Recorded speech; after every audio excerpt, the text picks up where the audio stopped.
What's happening, everybody? Welcome to episode 3 of Coffee with Hoffie. Today we're talking about the substances that give us energy, change our mood, and alter our mind. Episode 3 is all about drugs. Roll the intro, baby! Don't stay awake for too long, don't go to bed. I'll make a cup of coffee for your head. I'll get you up and going out of bed. Yeah, I don't wanna fall asleep, I don't wanna pass away. I've been thinking of our future cause I'll never see those days. I don't know why this has happened, but Sweet nectar of the gods. Speaking of one of my favorite alkaloids, caffeine. Alright, today we're talking about drugs, and before we get into that, just want to roll this little disclaimer so I don't get in trouble. My lawyers are making me do it, but I'll pause my dumb face real quick so that you guys can check that out. Alright? Disclaimer. Coffee with Hoffie doesn't encourage, condone, or endorse the use of any drug or substance, although we recognize that it's totally rad and you're a f***ing loser if you don't do them. Alright, everybody. It's no secret that drugs are infused with American culture, and they've given us some amazing things. You know? Amazing artwork, movies, music, stuff like that. But they've also given us some terrible things and some interesting mugshots, as you can see. This episode's going to be a little bit informative, but not too informative. This isn't reality TV. I'm not trying to educate you guys or anything. First, we're going over usage. Humans have had a long, illustrious relationship with drugs, a long history. I want to read you something that I found on Wikipedia, which we all know is very reliable and never makes anything up. Alkaloid-containing plants have been used by humans since ancient times for therapeutic and recreational purposes. For example, medicinal plants have been known in Mesopotamia from about 2000 BC. The Odyssey of Homer referred to a gift to Helen by the Egyptian queen, a drug bringing oblivion. It's now believed that that gift was an opium-containing drug. Well, that makes sense. The Chinese Book of Houseplants, written in the 1st and 3rd centuries BC, mentioned medical use of ephedra, which is a precursor of methamphetamine. Ephedra, amphetamine. I don't know if those two go together, but I'm just saying it's one of the ingredients.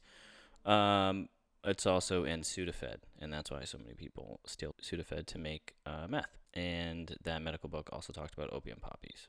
Coca leaves have been used by South American indigenous people since ancient times, is also what it said. Chewing on coca leaves. A lot of these natural occurring alkaloids interact or mimic certain chemicals in your brain, like serotonin or dopamine or epinephrine, things like that. And sometimes they block it, sometimes they mimic it. Cocaine, mescaline, morphine, ecstasy, even meth use natural occurring alkaloids as precursors. Even aspirin. Aspirin was inspired by salicin. I think that's how you pronounce it, but that's found in willow bark. People used to boil and chew willow bark for their headaches and fevers and stuff. MDMA's main ingredient or main precursor is saffrol, which comes from the sassafras root. And it's actually a huge problem in Cambodia. There's this rare tree that contains the ingredient, and people are harvesting it almost to extinction to make MDMA. But, you know, without Molly, we wouldn't be able to say things like, yeah, dude, he's like my favorite DJ. So it's a very important drug. There's plenty of natural ways to cultivate drugs and to get high, and there have been for thousands of years. People have been doing it for thousands of years. Street versions of drugs go through some nasty processes and use dangerous chemicals to concentrate them. Who knows? Maybe if coca leaves were readily available, people wouldn't do cocaine. I doubt it. People are still going to do cocaine. Even though we glorify drugs in movies and music and stuff like that, I know how dangerous they are, and they destroy lives either through addiction or overdose, or maybe, you know, a family member that you've lost, or maybe somebody has been thrown in a cage for personal possession or for selling small amounts of drugs, some of which are legal now. So that's kind of ironic, right? So that brings us to the second part of this, which is regulation. Personally, I don't think the government should regulate personal use of drugs. Commercially, yeah, it makes sense. If people are going to be commercially manufacturing and selling drugs, then there should be oversight, because the government is supposed to protect people from corporations who are selling harmful or dangerous ingredients. Spoiler alert, they don't give a fuck. So I asked my friends on social media, should the government decriminalize all drugs, and in lieu of incarceration, should they impose some kind of rehabilitation or something like that? So this is what you guys said. Kettle One Boston said, unless they make the drugs available as well, it's a conflict. I think I see what you're saying there. You're saying, you know, unless there's a legal way to get the drugs, then just decriminalizing it in and of itself isn't enough. And I guess that makes sense. because people would still have to deal with shitty characters to buy their drugs. But he goes on to say, I agree with treatment over incarceration. The tricky part is it encourages drug dealing. Does it, though? People are doing drugs, you know? That's abundantly clear by my intro. They've always been doing drugs. They always will do drugs. So I don't know if it encourages drug dealing. I think it just discourages locking people up. But, you know. Emily O'Kell says, yes, decriminalization means destigmatization. Wow, that's a hard word to say. Addiction is mental illness, not criminality. I would agree with you on that. Idios Mio says, yes, decriminalize and then channel funds towards addiction and help mental health as well. This is kind of a common theme. People are just like, yeah, regulate it, tax it, use that money for recovery efforts to help people that become addicted. Randy Valerio says America should make drug use mandatory. I figured you would feel that way. Elena says shrooms and weed for sure, but we need more research for all said drugs. What do you mean? What more research do you need? Like cocaine? Like I said, people have been using it for thousands of years, or at least coca leaves. So, you know, what do we need more research on? Maybe meth. Meth is the only one that I can see where even manufacturing it for personal use is dangerous because people blow up meth labs all the time. So it's kind of an outlier as far as that's concerned. Morgan says probably not all drugs, but at least weed. Okay. People are coming on board with weed. Selena says all no, some yes, particularly the more natural ones. Mato says yes, treat addiction as an illness rather than a crime. Portugal did this. Look into it. I did look into it. 2001, Portugal decided to decriminalize drugs, and instead of treating, they started treating addicts like patients, and instead of prosecuting them, and they had great results. And I'll link to that study as well so that you guys can check that out. Grace said not all drugs. Well, that's not very specific. So which ones do you like? Jules Costa said just acid. That's the only one that you think should be legal, or that's the only one that you think should be criminal? Okay. We need more clarification on that. Yasmin says, especially if they're naturally occurring substances, they're trying to block my third eye. I agree. I'm very paranoid as well. That's why they're illegal. There's something they don't want us to know. Hoff SSG says yes. Okay. Big T Hughes says yes, because people are always going to do them, so we might as well regulate it. Samuel Miller says yes. Layla Not the Song says no doubt. Inhale the good shit, exhale the bullshit. I can always count on Layla for a rhyme or a good pun or something like that. Did I miss one in here, or did I get all of them? Johnny M. Graves says, you're amazing. Hard eyes emoji. Nuh-uh. All right, let's go over to Facebook. Mike Setlow says, absolutely. Overdoses usually happen because the user doesn't know the strength of the product. However, fentanyl and newer, stronger opiates are actual poisons. Like, put a granule in someone's coffee and they will have a fatal overdose from a sip. This new stuff makes heroin look like NyQuil. Okay, I agree with some of that. Yeah, the synthetic forms of opiates are definitely an issue, and I'll talk about that in a little bit. Devin Giroux says yes, and use the taxes to fund treatment centers. That's a pretty popular idea. There's nothing rehabilitating with prisons, says Mike Murphy. Addicts are just that, and they don't deserve to sit in a cell. They need treatment. Okay. Lee Hunter says, absolutely, it worked really well in Portugal. That's another person referring to the Portugal experiment. It was a 19-year experiment, so we definitely have enough data from that to see that it works. So Kat Patricia, I have to paraphrase this because there's a lot here, but basically she goes over the costs of incarcerating somebody for the average jail sentence, the jail time somebody would get for a drug offense, as opposed to sending them to treatment. And using Massachusetts as an example, it costs in excess of $40,000 a year to incarcerate a person. The average sentence for drug-related charges in Mass is about 5 years, so that's over $200,000. The average inpatient rehab costs $6,000 to $20,000 per 30-day stay. So she said even at the highest 90-day inpatient rehab, getting sober instead of 5 years in prison without necessarily getting the help that they may need only costs $60,000. 70% savings, not to mention the benefits of them being in a better position to productively re-enter society. Very well put.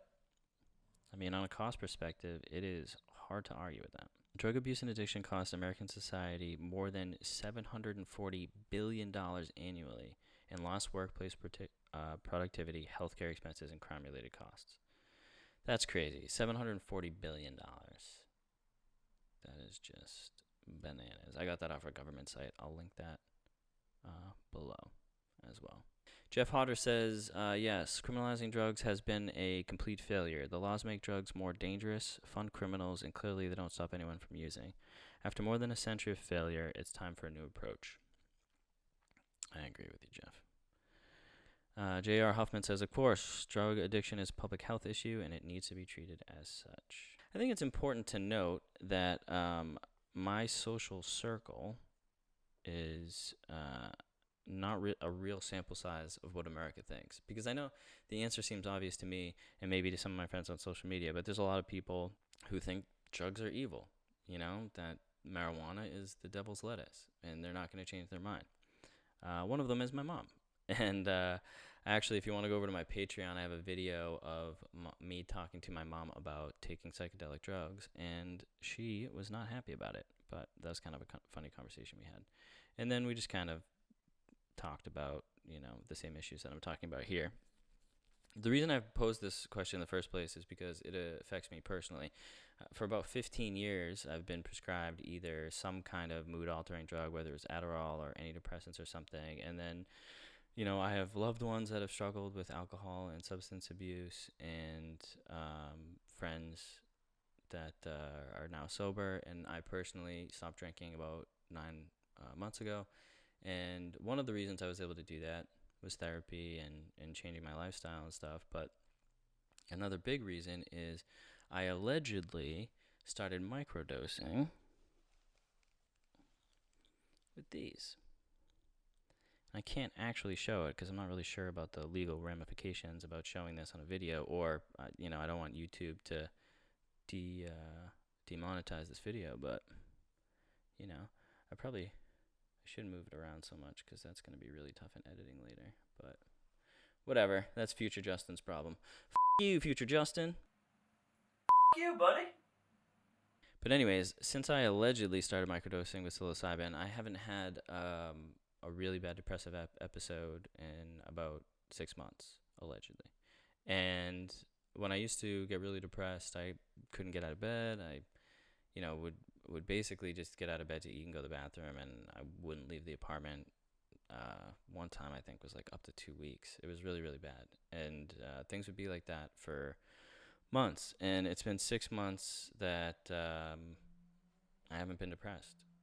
And if you suffer with depression or anxiety, you know that going half the year without an episode is amazing. And, it's not that I don't still get bummed out or whatever. I do, but it's definitely been a lot easier and to manage, my lifestyle this way. Allegedly. So, for people who don't know, microdosing, at least from what I understand, is you're taking a very small amount, like 1/30th of what you would need to actually trip. And then rather than just tripping and then having the experience and then, although there is a lot of evidence that helps with depression, you're taking much smaller doses more often, and then over time it's supposed to help change your mood that way. So I should say there's no cure for clinical depression. Everything is just a treatment. But there's a lot of new evidence that's promising about mushrooms, especially if you compare them to regularly used conventional SSRIs like Prozac or Lexapro, which, don't get me wrong, for some people have been absolute lifesavers, and I understand that they need them. It's just if you haven't responded to traditional depression medications, or you don't want to put synthetic chemicals in your body, there's a lot of promising data around mushrooms. So with SSRIs, they only work while you're taking them, and they actually can have catastrophic consequences if you just stop taking them abruptly. So with mushrooms, there's evidence that even after taking them, up to months afterwards, you still have the positive effects, and people reported being less depressed up to 3 months afterwards. Most of the negative side effects too, like the gut rot, the upset stomach, or maybe some of the anxiety or paranoia, in larger doses, what they would call a difficult or bad trip. You're only experiencing that while you're under the influence of the drug itself. Those negative side effects aren't with you after you stop taking it. So what does this have to do with regulation? Well, despite all the new evidence around mushrooms, federally speaking, mushrooms are still a class 1 drug. And that means that they carry a harsher sentence than if I was to walk around chugging codeine. Codeine, an opiate that they add to cough syrup, is a schedule 2 or 3, depending on the amount of codeine that's in something. Yeah, the government thinks that that is less likely to be abused than marijuana. Marijuana is a schedule 1 drug, federally speaking. So, I mean, with codeine, rappers in the U.S. call codeine lean, or if you've heard of scissor, that's what they're referring to. In Zimbabwe, codeine cough syrup is an absolute epidemic. Vice actually did an amazing episode on it, and you guys should definitely check that out. That's worth watching. So mushrooms are classified as a Schedule 1 drug. Oxycontin is a Schedule 2. Also, a side note, the DEA thinks that Xanax is a Schedule 4. That is not likely to be abused. Xanax. All right, this schedule system is all over the place. People are going to do drugs. Some people are going to get addicted, but evidence is showing that synthetic drugs are the most dangerous, specifically opiates. Different drug categories: heroin, cocaine, meth, benzos like Xanax and Ativan. The majority of all of the overdoses that involve those drugs also involve synthetic opiates. And the graphs separate them between just the drug, like just cocaine, and then cocaine and opiates. And the overdoses are just way more with synthetic opiates. One family owns the patent to Oxycontin, and they got super rich over all of these working class families who were devastated by the drug. And instead of helping those families or helping the people that are addicted to the drug, we classify them as criminals. Can you imagine that? Can you imagine taking a prescription drug, having the adverse side effect of becoming addicted to that drug, and then going to the government and being like, I need help, and they're like, congratulations, you're a criminal. It's just mind-blowing. So while we're on the topic of synthetic drugs, talk about antidepressants for a minute. Up until recently, I was going from one doctor to another, and they would all prescribe a drug. There would be like a new drug, or have you tried this, or have you tried that? And 4 different doctors that I had gone to diagnosed me with different mood disorders, and sometimes they were like contradictory. So one doctor was like, you have cyclothymia, which is a mood disorder, and then another doctor was like, no, you don't have that, you're bipolar 2. And then another doctor was like, no, you're not bipolar, these are just side effects of having ADHD, so you need this medication. And a lot of times those doctors would only talk to me for about 10 minutes. I'm not talking about regular therapy. I'm talking about pharmacology. Well, whatever. I'm not talking about regular therapy. I'm talking about doctors who are able to prescribe drugs. They would talk to me for about 10 minutes, and then they would prescribe these drugs, which all had terrible side effects. Even the most common ones that weren't considered serious, like they're like, oh, your dick might stop working. That's not considered a serious side effect. A lot of these ones, which they call the black box warning now, antidepressants can worsen suicidal thoughts. So one of the side effects of taking them is suicidal thoughts. And Zoloft has a side effect of homicidal thoughts, make you think about killing other people. Listen, I'm not saying that you should stop taking your prescriptions. Like I said earlier, that could be terrible. You shouldn't abruptly stop anything. People should know the dangers and the limitations of these very powerful antipsychotic drugs. There's side effects that are sometimes worse than the thing you're trying to cure. Am I saying that I should be able to grow a poppy field in my backyard? Yes. I don't think that's going to happen anytime soon, though. At the very least, people should be able to cultivate, grow, and administer their own medication. Maybe you shouldn't be able to sell it to other people, but you should be able to pick how you treat yourself with naturally occurring medicines, and you should be able to do that without being worried about being locked up in a cage. That's what I think, anyways. Yeah, I don't want to fall asleep. Addiction's a really complicated issue, and there's tons of good documentaries and other material out there for it. I'm just a comedian. I'm not a doctor. I don't really know what's going on, so I'm not saying you should take my advice, but here's my humble personal opinion on the subject. We have a habit of demonizing inanimate objects. We say drugs are bad, guns are bad, but we don't really take time to look at the underlying issues of why do people get addicted in the first place? What causes gun violence? Instead of just being like, let's get rid of the drugs, let's get rid of the guns, because it would be almost impossible to do either one of those things. I think we need to start addressing the underlying issues. And people are uncomfortable talking about it, but we have to talk about mental illness and how we go about treating that. How much does lifestyle matter and environment matter as opposed to just the chemical makeup of the drugs. In some cases, the chemical makeup of the drugs is everything, right? So carfentanil, fentanyl, these opiates are so powerful, you know, it really doesn't matter how much of it is in the drugs. They're very, very dangerous. But a lot of people are familiar with the rat study. So the rat study is where they took these rats and they would put them in these Skinner boxes. A Skinner box is a tiny little clear box that a rat basically can't even move around in. And then either through a catheter or a tube or needle or something, they administered drugs in a way for the rat to give itself those drugs. So either step on a pedal or drink water that was either laced with the drug or something. What they found is these rats in these little tiny boxes would basically do drugs until their brains exploded. They took this evidence and they were just like, see, drugs are bad, drugs are super dangerous, you can't do drugs. If you do drugs at all, you're going to get addicted. Look at these rats did drugs until their brains exploded.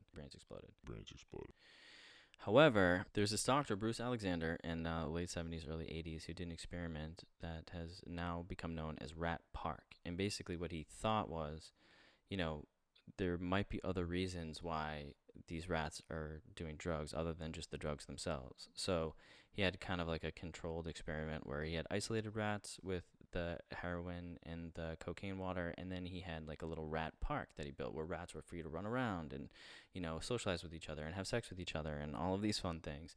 And what he noticed is, the rats in isolations would become addicted to the drugs and they would do the drugs until they overdose. But the rats in the rat park that could socialize, most of them stayed away from the drugs, and even the rats that did the drugs didn't overdose. So there was definitely a social aspect to recovery. Now, the first experiment with the rats and the second experiment with the rats were flawed for many reasons. I don't think there's one reason. You know, it's not just environment, it's not just the chemicals. There's a lot of different things that go into addiction. But there is some evidence that lifestyle and environment plays. And one example I found was in Iceland, where they imposed a mandatory after-school activities program. You had to do extracurricular activities as a teen or you couldn't graduate.